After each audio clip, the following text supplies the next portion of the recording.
Hi folks, how you doing? And like it's saying here, it's a little revision session for the applications of maths. So uh, there is 5 topics here, and I only managed to get through 4 of them. So I might add one more to it if I can get the time. But I just want to fire this up or throw it up into your Teams files that you never look at. That's okay. And then you all complain at the end of the year. Right, so here we go. So first one here. So hopefully you recognise this triangles, but they are composed of lines here. We are dealing in 2D, not spherical trigonometry. And so we've got ABC, we've got the coordinates here of the vertices. And what the one is to do here is find the equation of something called a median. So median, that may remind you of a central value. Okay, so AM, I can't see the letter M anywhere here in the diagram, but they're saying AM. So we're coming from A, and the median means the opposite side. So i.e. BC. So we're going to A to BC.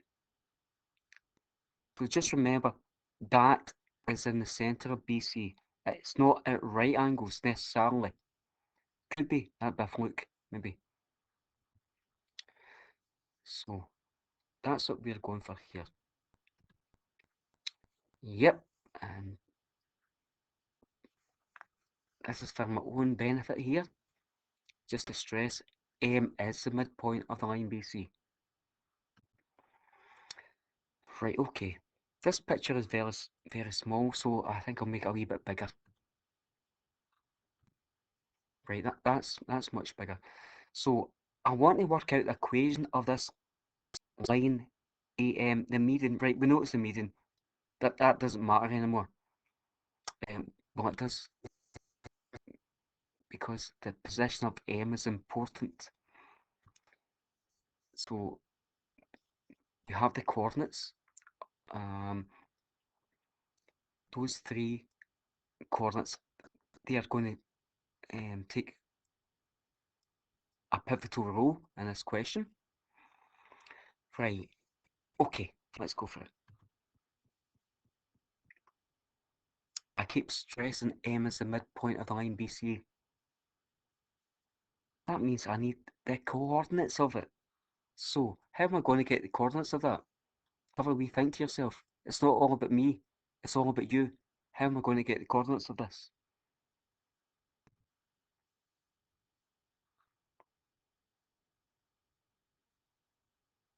I don't need to talk here. You can just read that. Yep, hopefully you said that. Use the midpoint formula. Or you could have just had a wee look at them and averaged them out. That's what the midpoint formula is all about, averaging out the x and y values between B and C. That's what that's all about there. So we need the coordinates here that I've highlighted.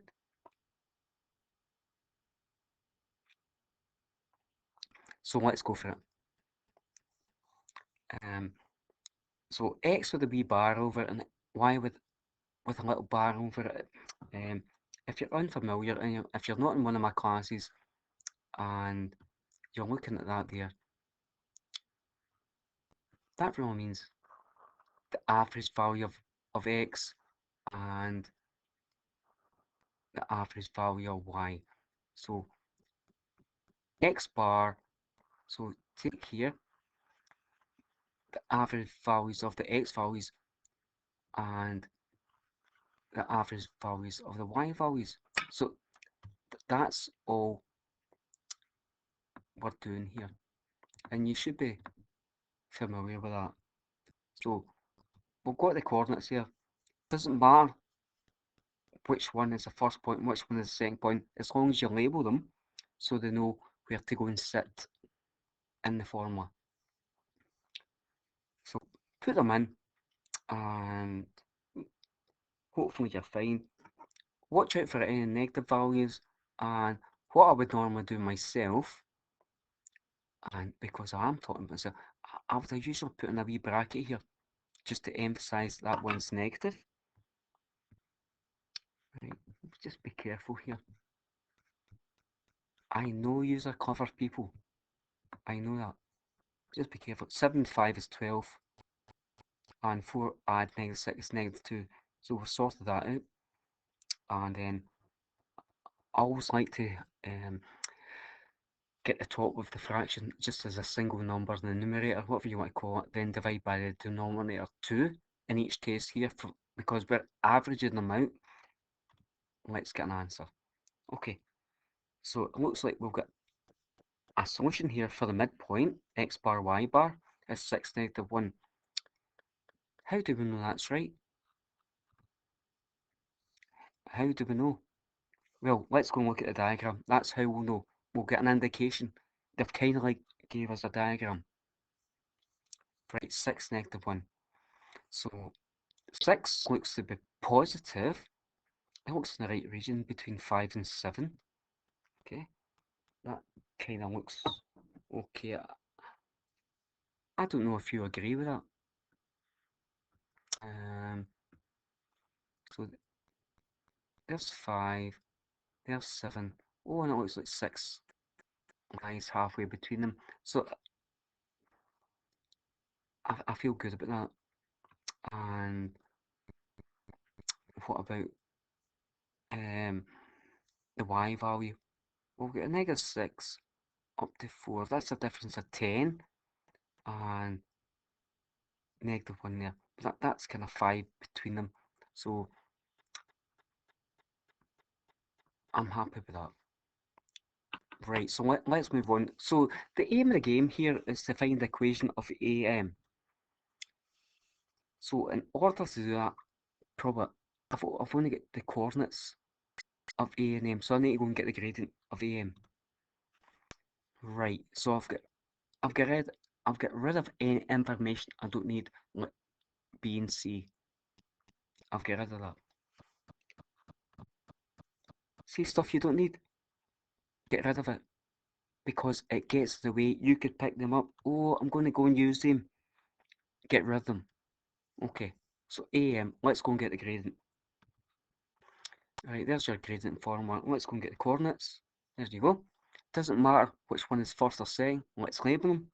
X1, Y1, X2, Y2. Done that. Bingo. Let's put the numbers in position. And I've used wee brackets here because I can see there's a few negatives going on here. Put them in. That's fine. And then we'll have a little think about them. Right. Numbers are in position. Oh, let's change the colours of them just because I can. Right. Okay. Numbers are in there. -1 take away 2 is -3. 6 take away -3 is +9. So it looks like we've got to there. -3 over +9 is going to be a negative overall, and 3 over 9 is 1 over 3. So we went to there. Just leave it as a fraction, folks. We'll be fine with that. Okay? Don't put it as 0.33333 negative. You'll have to round it. Keep it exactly as a fraction there. We'll be fine with that. Right. Okay.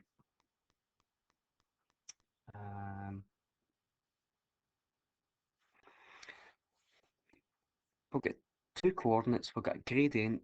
I think we can go and use y minus b equals mx minus a. I think we can go and do that. Yep. So I need a and b, and I need a gradient. There you go. Take the gradient over there.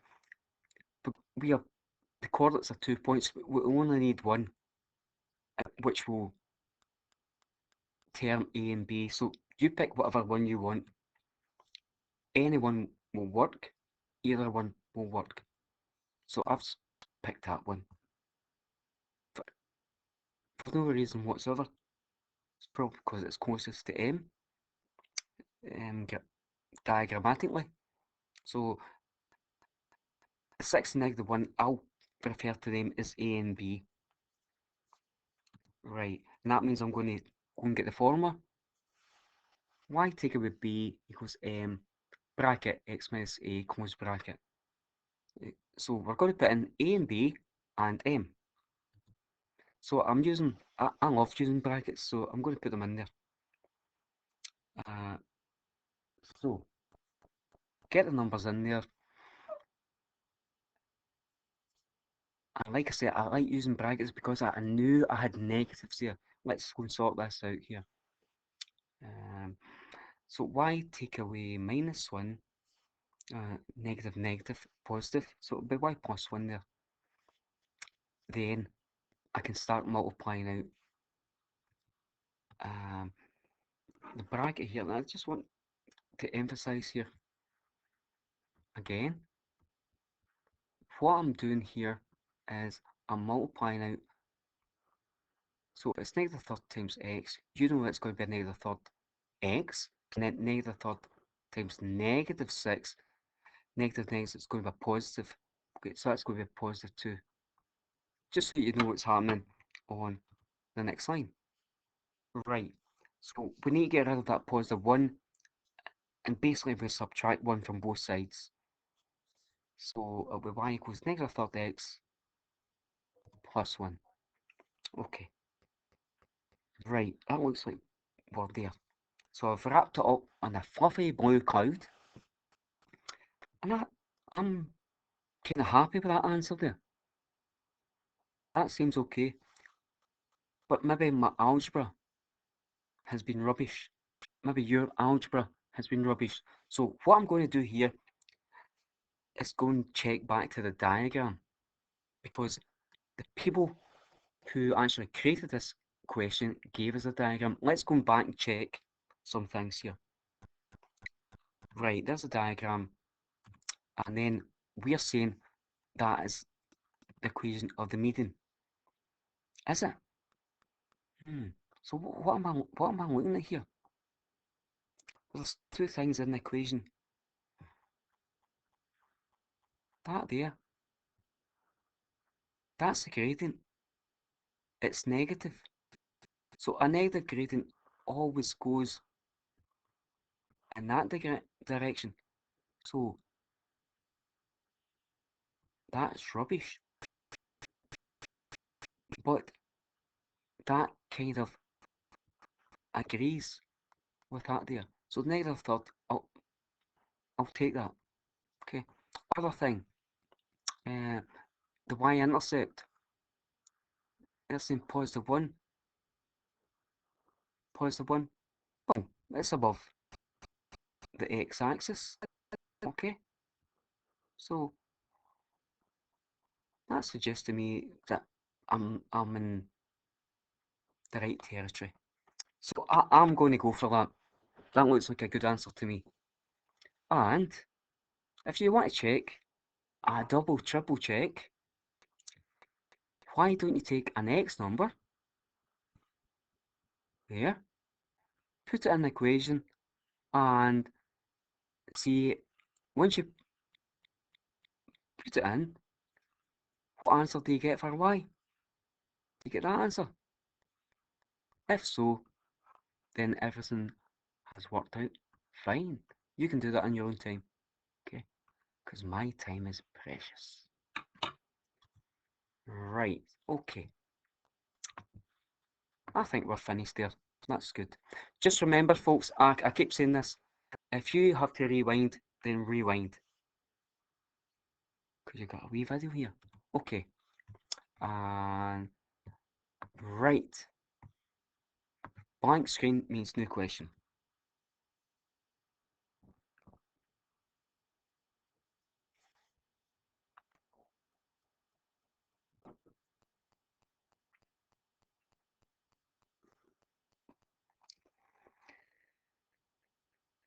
Okay, there's no point in me talking all the time. Uh, I've given you time to absorb this. But I'll just read it out anyway. Hopefully I'm not insulting you. Patient is given 180 milligrams dose of medication. The levels in the bloodstream will decrease by 40% each hour. that's the important part there. It will decrease by 40%. That's very important. And according to this scenario here, to compensate, they'll give them a new dose of 100 milligrams every hour.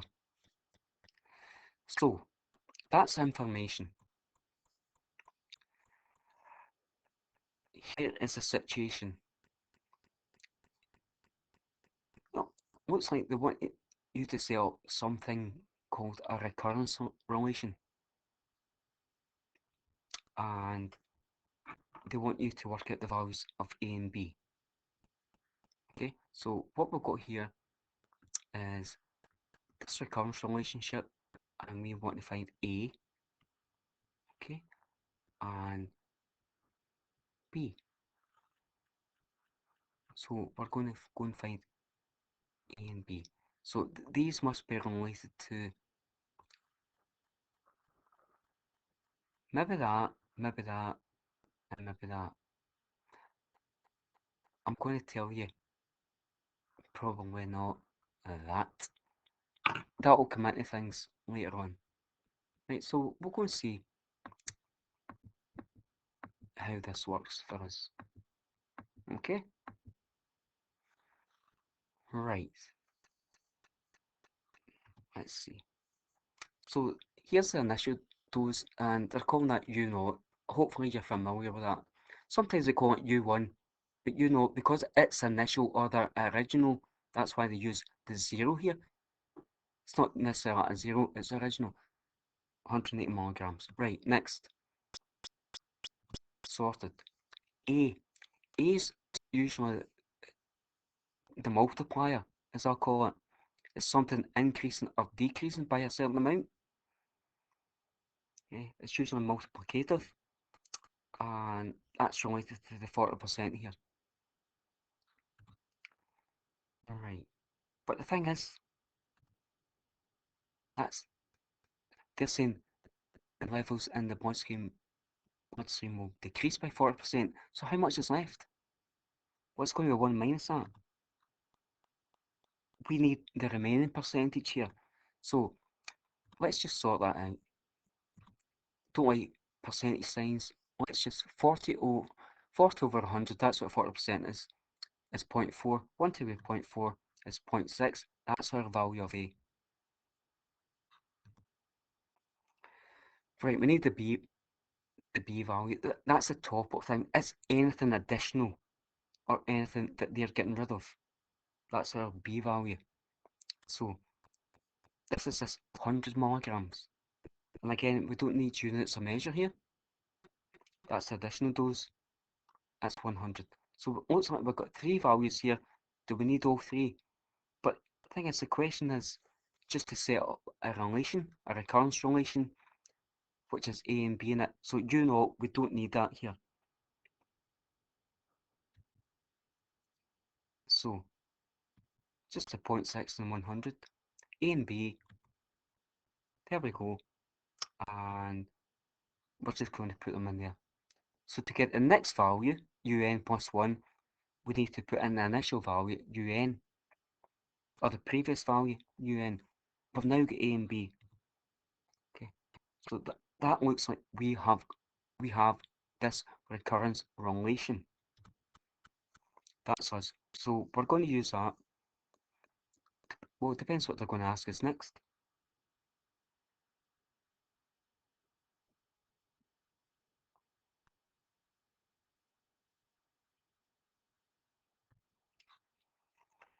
So we've dealt with the first part. Okay, we've now got a secondary part here, and I'm just going to pull this up here so you can see it.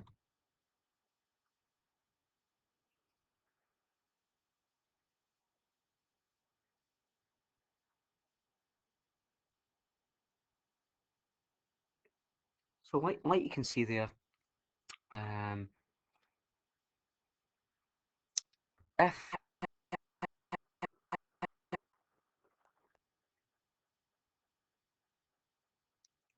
there's more than, right, that's important, there's more than 260 milligrams in the bloodstream,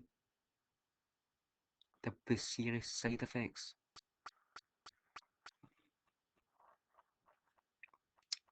So is it actually, they're saying, is it safe? Is it safe to continue this course of treatment?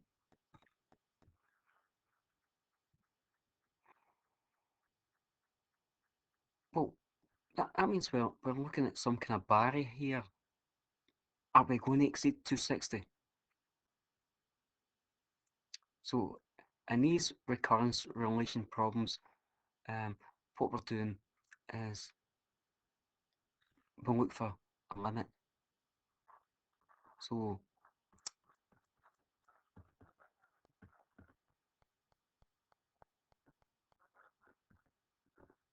is there a limit? Usually they refer to that as well. So is there a limit? So that lies below 260 or above 260. That's what we're going to go and find here. There's several ways we can look at this. We could use our calculator, just keep on pressing the buttons because we have a recurrence relation. We could just start, put in the first number, which is 180, and then generate an answer. I think the next answer is 208, and just use that, put the 208 in, and see where it takes you.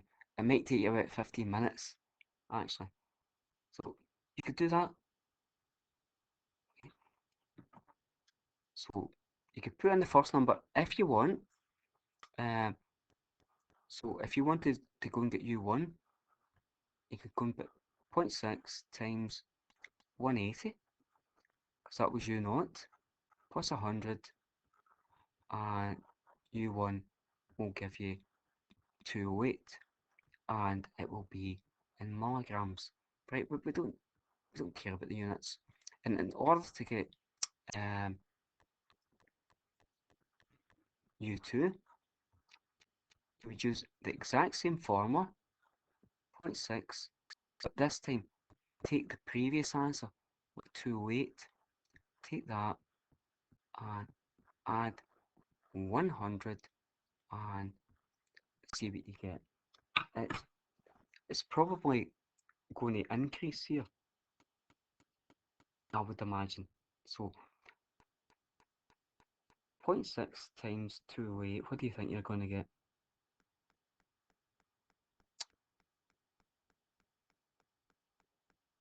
And don't forget to add on 100, so I'm trying to do this in my head. 0.6 of that is 0.6, half of that is 104, and add on 10% of that, so yeah, I think that's what I'm going to get. And again, it's in milligrams. So it looks like from 108 to 208 to 224.8, it looks like these are increasing. But our target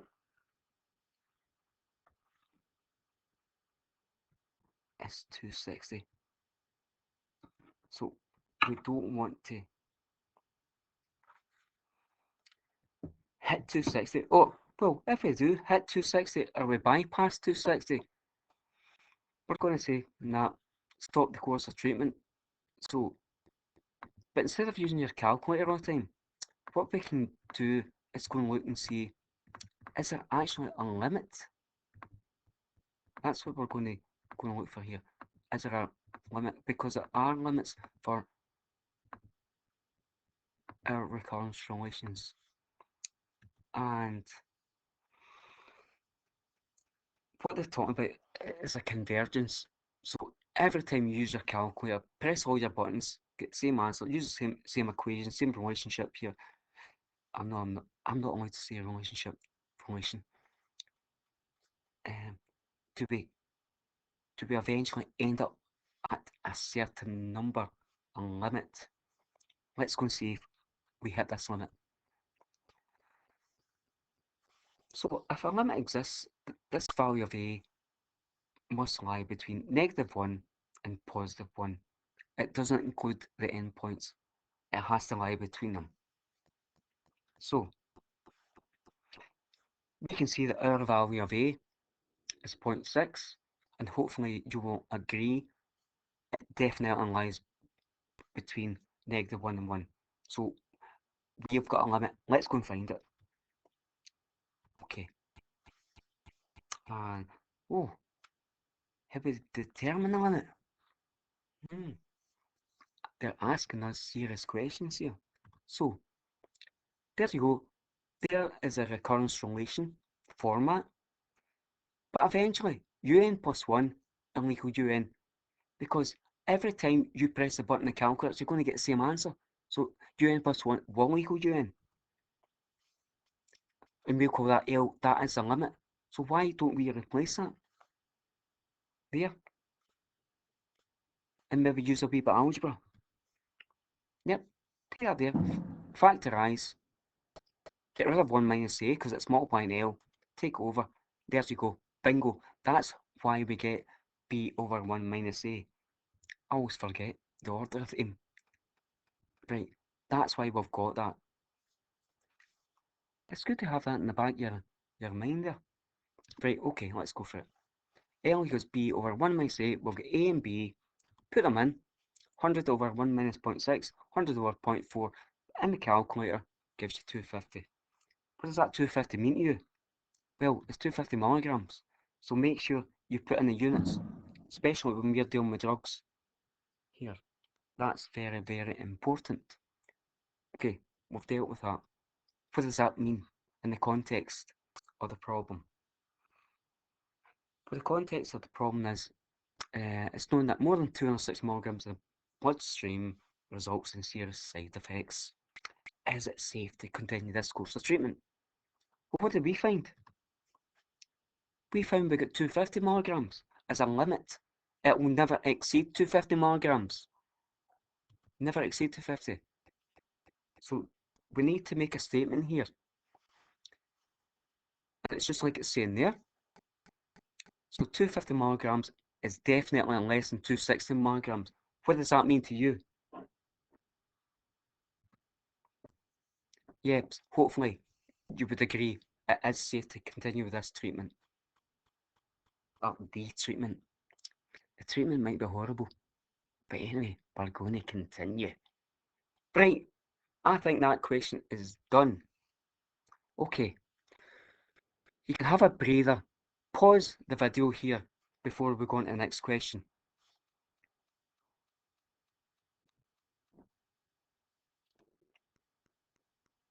Have you paused and unpaused?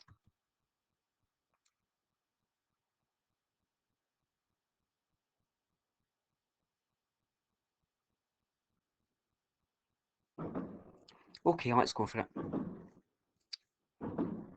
Sorry if you can hear fireworks in the background, but I stay in a certain part of Glasgow where for some reason they like to set them off. Because it must be cheaper in the summer than it is in November. But we're going to go for it. Right. If you're in one of my classes, I gave you a certain version of this problem where it led up. This was the third stage of the problem, which is very convoluted. So I'm just going to go from here. So we've got a wee box here, and they're actually saying, they're telling you that that's the volume of the box. It's given by that relationship there. But do you notice that in the dimensions of the box, that's 2x, that's x, but do you notice here, that's h, but see in the problem, or not the problem, the expression here, x, x, x, so h has gone, So they must have done something initially. And if I get time, I might be able to go through that. Sorry about the fireworks in the background. But so they're telling you that V is dependent on X because as H gets smaller, X gets bigger and vice versa. So determine the value that produces a maximum volume here. So whenever they give you something here and they mention something as maximum or minimum, this is optimization, which suggests differentiation. So here, this is the condition. They're looking for a maximum volume. So the derivative, the v by dx, v dash, whatever, it must be equal to 0. That is the condition. So there you go. We need to go and find the derivative, the v by dx, the v over dx. There's v of x. We don't need that wee x in there. We can just eliminate that because we know everything's dependent on x here. Let's go and get that. Let's go and differentiate it. Right, so they're telling you v is equal, v is a function of x. That's what that means, the x in the wee bracket there. Right, there's v. Let's go and differentiate it. Right, you know the rules for differentiating by now. That is our derivative. 72 take away 2x squared. So the condition for a maximum or a minimum, you never know, might find a minimum, is when the derivative is equal to 0. We're using the terminology the v over dx. We could use v dash. I might use this later on. I probably do. Right, let's set it equal to 0 and go and solve for x.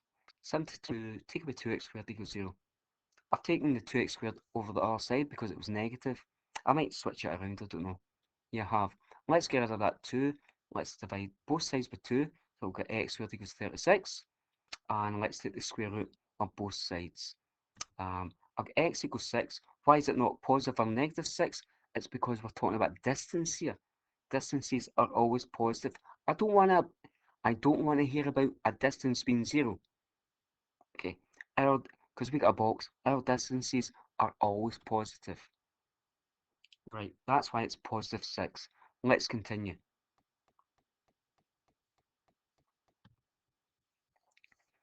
So x equals 6, that's what I'm calling the critical value here. So, like I'm saying here, is it related to maximum value? I need to go and check that there. I don't want to assume here. So, we'll get various methods we could use here. I could use a graph actually. But two ways they like you to use it. It's a nature table or a second derivative test. It depends who's taught you this stuff. So I'm going to go for both here. So I'm going to go for a nature table. For the top row is the values of x, second row is the derivative, and third row reveals the nature of the kind of slope of the curve. So our critical value is x equals 6. We're going to look at a number left and right here of 6. A number smaller, a number bigger. It's up to you. Pick nice numbers here. 5 and 7, or 7's no nice. I'm going to go for 10. Right. Okay. As long as it's bigger, then that's fine. That's fine. So we're going to take these numbers and put them into the derivative here. Right. So you know automatically when you put in 6, you're going to get 0. But I'm just putting in 5 here. And all you're concerned about is the answer. Is it positive or negative? So 72 take away 2 times 5 squared. 72 take away 50 is 22. That's correct on 0. It's positive. That's what I'm interested in. Let's go for 10. 72 take away 2 times 10 squared. 72 take away 200 is negative. Yeah, I think that's right. If it's not right, let me know. I'm only interested that that's negative. Let's take the positive and negative, put them under 5, put them under 10, but you know, so under 5 it's positive, under 6 you know that's 0, under 10 it's negative.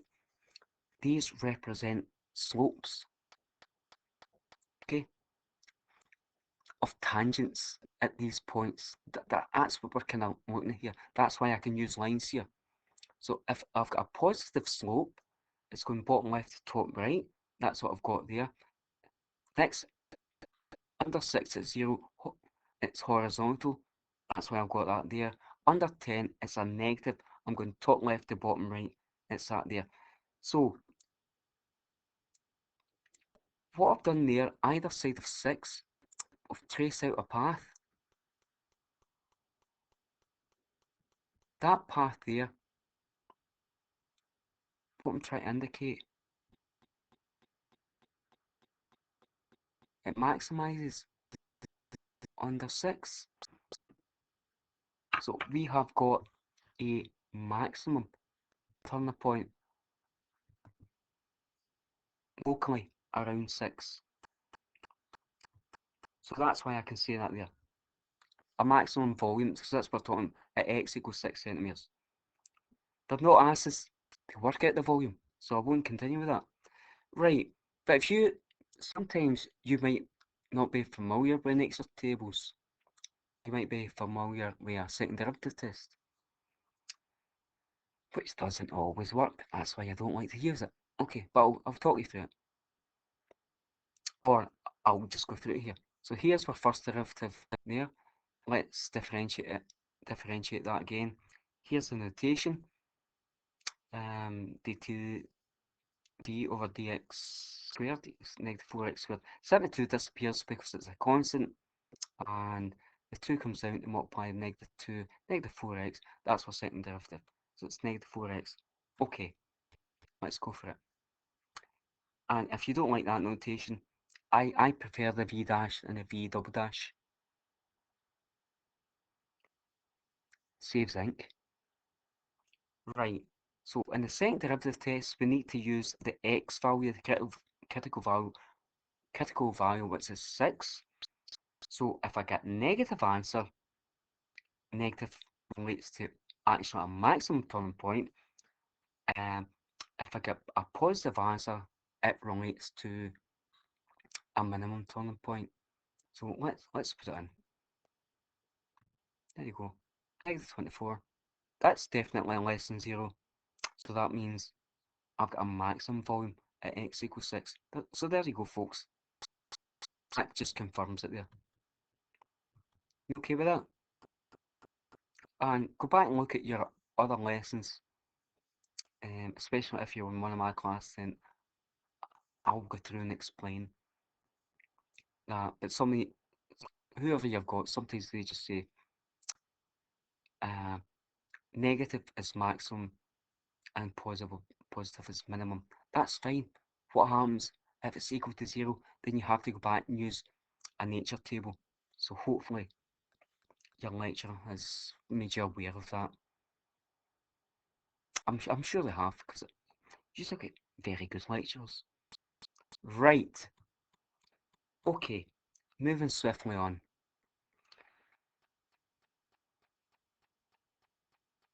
Right, so it looks like here we've got a little diagram of a circle and a line crossing it.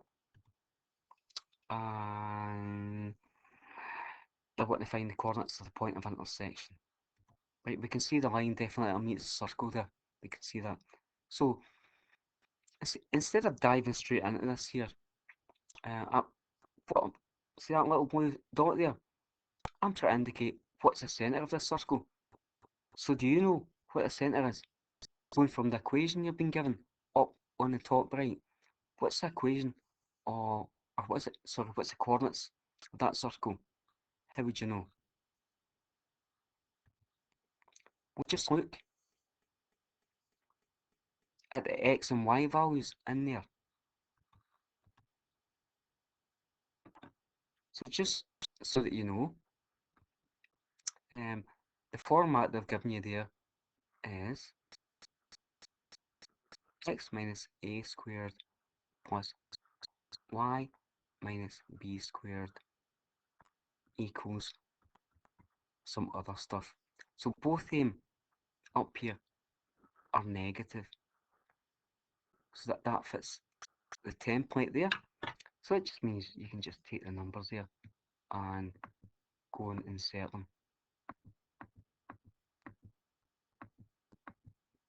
Okay, so we're just going to pop them down there. So it looks like it's going to be 2, 1. Right, there you go. So sometimes they give you nice questions like that, 2, 1. So, and also they might ask you about the radius. So that line looks like it's going from the centre to the perimeter or circumference. So what's the radius? Well, it's something to do with that number there, 25 in this case, and it's going to be square root of 25 there. So, and what's the reason for that? Well, the reason for that there is the form that we're given is x take away a squared, it's y take away b squared, and it's actually equal to r squared. So r squared equals 25.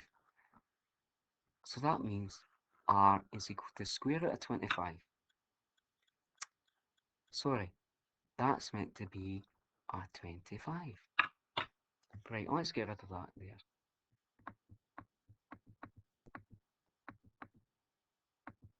Okay, square root of 25 is 5, and again, it's positive. Okay, right, let's go for the main part of the problem here.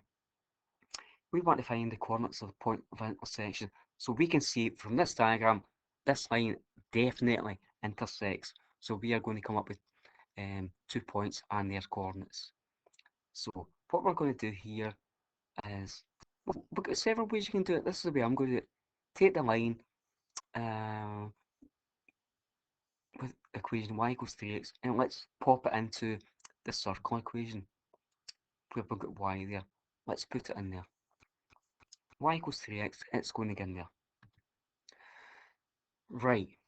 Okay, so we'll come back to the pen here. So y equals 3x, put it in the circle equation.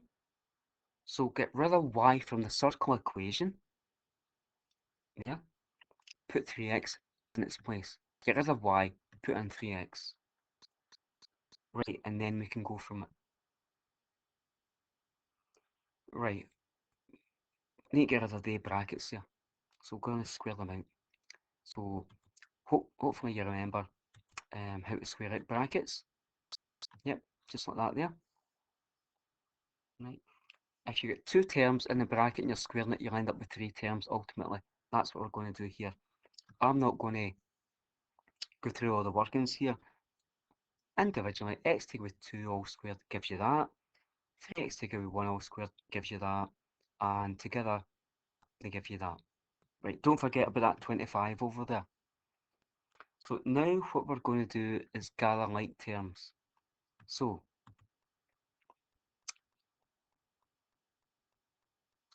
we get x squared plus 9x squared is 10x squared, negative 4x squared, take away 6x is negative 10x squared, plus 4, add 1 is plus 5.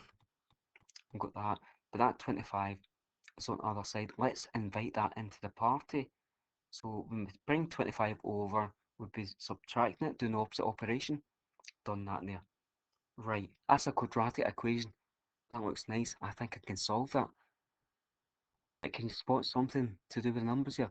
10, negative 20, negative 10, negative 10, and negative 20. They're all divisible by 10. Let's divide them by 10. Make it easier for yourself. Got to there. Right. It's a quadratic equation. I think we can solve that there.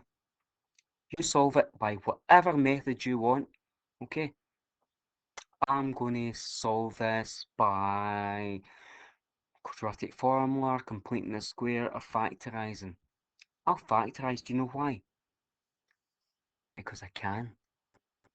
So can you. Let's factorise it. I put that negative 1 in front of x there in case you want to use the quadratic formula. And technically, I could have put that in there. So that would give you A equals 1, B equals -1, and C equals -2. So that's if you want to use the quadratic formula that I don't need to um, remind you about. So you go and use that if you want. It's up to you.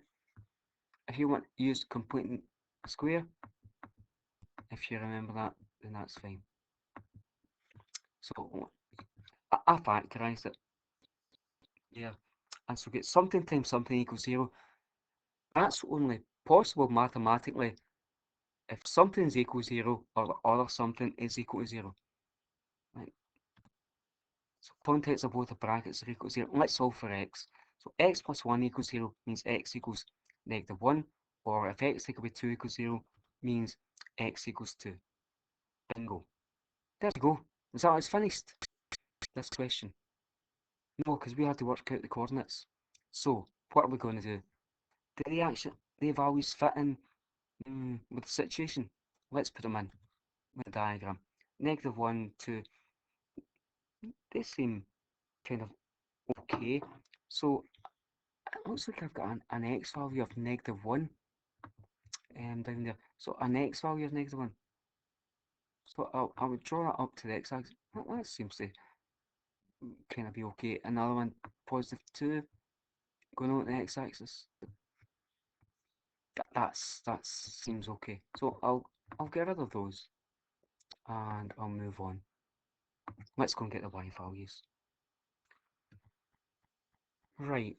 So you've actually got two equations. You've got equation of the line and equation of the circle. Use the simplest one. We're going to use y equals 3x.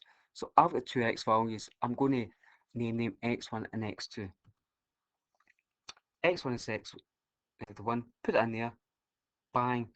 Change its colour. Put it in. -3. Okay. Do the same with x2. Put it in there. Bang. 3 times 2. What are we going to get? 6. So I've got x1 and y1, x2 and y2. So that means I've got the coordinates of the points of intersection for this line.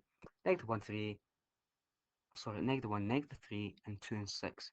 Right, let's go to the diagram to see if these actually look like they fit in. So the last two values were y values.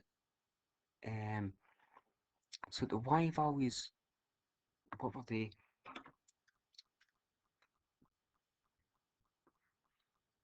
I had -3 down there, right? And a +6 up there. So what I think I'm going to do is, do they kind of actually agree? So +6 in terms of y go across here. Well, that's above the x-axis. That kind of looks okay. And -3, if I come across, well, it's negative. It's below the x-axis. So that kind of looks okay for me. So I think I'm happy with that. Okay, so have we finished the question? I think we have. Because it's find the coordinates of the points of intersection. We've done. But that the diagram kind of makes you feel better. Right, okay, good. All done. Whoa, and that is us all done. Right, I could only fit in 4 questions there, but it was kind of subsections to the questions there. Um, right. No, I'm going to leave it here, and hopefully that recorded. That was quite a lot going on there. Um, Nearly 50 minutes there, and I might just go on talking here until it hits 50 minutes, because maybe I got a bonus prize for hitting 50 minutes. But this takes you ages. Takes me ages to go through all this for you folks. and I hope you appreciate it, but if not, then go and do something else. Right, okay, I'm going to upload this for you, and you can review it at your leisure. Okay, bye.